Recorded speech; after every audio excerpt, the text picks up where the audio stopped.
Jersey Congressman Jeff Van Drew, who, like Musk, also switched from the Democrat Party to the Republican Party, a member of the House Judiciary and Transportation and Infrastructure Committees. Congressman, it's good to see you. You know, Elon Musk made a good point there. I mean, he's talking about the fundamental values of America, free speech, you know, the idea that we want safe cities and sensible spending. And yet, you know, people attack him on the Democrat side for being too pro-GOP. Your reaction? Well, my reaction is he's telling the truth.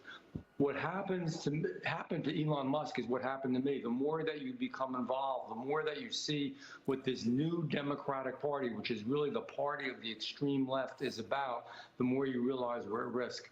The real existential threat to America is loss of our republic. It really boils down to that. He's spot on. The freedom of speech, the freedom to think freely, to speak freely, those are most important issues of our time. You know what I would wish that could happen, Maria? People say to me, what's your one regret? Well, I'll tell you a regret that I have, that not every single American, including you, could sit every day with me on the Judiciary Committee and see what is truly going on, to see what happened with Mark Zuckerberg in the Facebook files when even Mark had to finally admit, yes, he was working in collusion with the White House to censure free speech. That is terrible. It's the most important amendment of them all. Absolutely. We're looking at, 18 days before Election Day now, Congressman, and a lot of people talking about Pennsylvania being critical for President Trump to win. The majority of Pennsylvania county sheriffs have now endorsed former President Trump. A letter signed by 49 of the 67 sheriffs in the state saying Trump is the best candidate to support law enforcement and secure the border, writing Trump is the only candidate who supports law and order. The endorsement coming on the heels of the FBI revising crime data from 2022. You know, all this time they're telling us crime is down, crime is down. Well, they quietly revised the stats now, and it shows an increase in violent crimes for 2022. The previous data showed violent crimes down by 2.1% in 2022, but the new numbers show violent crime is up 4.5%. Just like they revised quietly all the jobs numbers, they're doing this on crime now. The new data also shows a net increase of over 80,000 violent crimes, Congressman. Your thoughts? My thoughts are, why doesn't the FBI get it right? And when they announce it, make sure the numbers are accurate. It's so curious to me. They announced that crime is down, and that was done with a great deal of fanfare, was discussed on every media outlet there was, how wonderful it was. Biden was talking about it. Harris was talking about it. Now the reality sets in. Once again, the statistics weren't correct. Once again, what we all knew anecdotally was that crime was going up if you speak to anybody, especially in the cities, but that's quietly done. Nobody hears about it. Again, it goes back to that freedom of speech. It isn't free. We're not hearing the real truth and the real story. And you know what, Maria, in Pennsylvania, my district is the playground for Pennsylvania, the Jersey Shore. All these folks from Pennsylvania come over here. I'm talking to them constantly.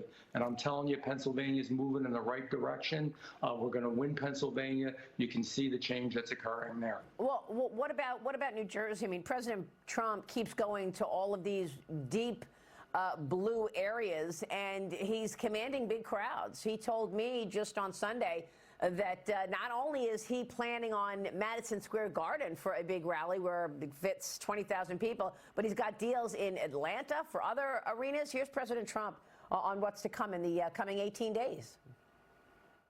You told me back in February that you were going to rent out Madison Square Garden for a rally. Yeah. You're going to do it at the end of October.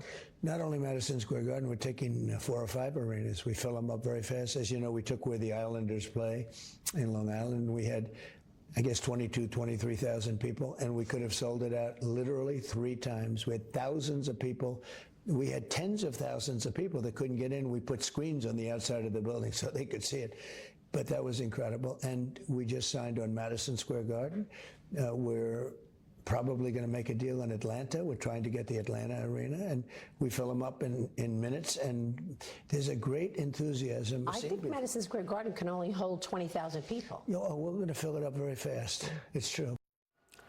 Your thoughts on this strategy of President Trump, Congressman, to go into these deep blue areas and actually do big rallies, get a big crowd?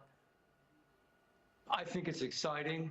I think we have a chance to win these areas that they think are unwinnable. Remember, the biggest crowd he's had to date was when we did it down in Wildwood. I was so proud to have him back the second time in my district. 102,000 people on the beach. And again, he loves New Jersey. He's been part of it. He lives in Bedminster a good part of the year. He loves New York. He has built his empire there. He's not given up on these areas, and he won't give up on these areas. And I think we're going to be surprised. And we're pushing to win New Jersey. I'm doing things all across the state. Again, I'm the chairman of his campaign in the state. We're not going to give up on New Jersey. I think we got a real shot. I think Election Day is going to be one big, huge surprise in a positive way. Meanwhile, House Speaker Mike Johnson kicking off a swing state tour aimed at protecting and growing the House majority. This weekend, the Speaker will be in Michigan with upcoming stops in Ohio and Pennsylvania, among other states. Former President Trump is making a play for traditionally blue New York and New Jersey. Yesterday, he stopped by a barbershop in the Bronx. He didn't get his hair cut, but he did meet with some customers there, talking to them there at the barbershop, Congressman. That's the thing about Trump. He just walks into these areas like a regular guy and starts chatting everybody up. I love it. And that's what it's about. I mean, he's a real person. What he thinks, what he feels is what he says. And that's so important. And people know that. And that genuine ability that he has really makes a difference. So he'll go to a bodega, he'll go to a barber shop, he'll go to a small store, and he'll just walk around talking to people and listening to people. People are tired of the elite running the country and not listening to them. He listens. Are you expecting a change in the SALT deduction should Trump return to the White House? I do, and I think it's something that's important. I mean, it's about time, because I know that New York and New Jersey really gets hard hit. It's not his fault. In this one case, it's not even the federal government's fault. It is truly because so many of these blue states are run so inefficiently and so many of these cities the same. However, the impact is on regular working people, and in areas like New Jersey, New York, and others, it makes a difference. You should be able to deduct that. He's doing a lot of good populist moves here, you know, whether it is cutting the taxes on removing the taxes on overtime, no taxes on overtime, no taxes on tips, and most of all, really looking at Social Security, no tax on Social Security. He's got a lot of good ideas there. I think with Elon Musk working at his side, we're going to see some exciting things in the Trump administration. It's going to happen, Maria. All right. We will keep watching all of that. Congressman, it's always a pleasure. Thanks so much for being here. Thank you. Jeff Van Drew joining us this morning in New Jersey.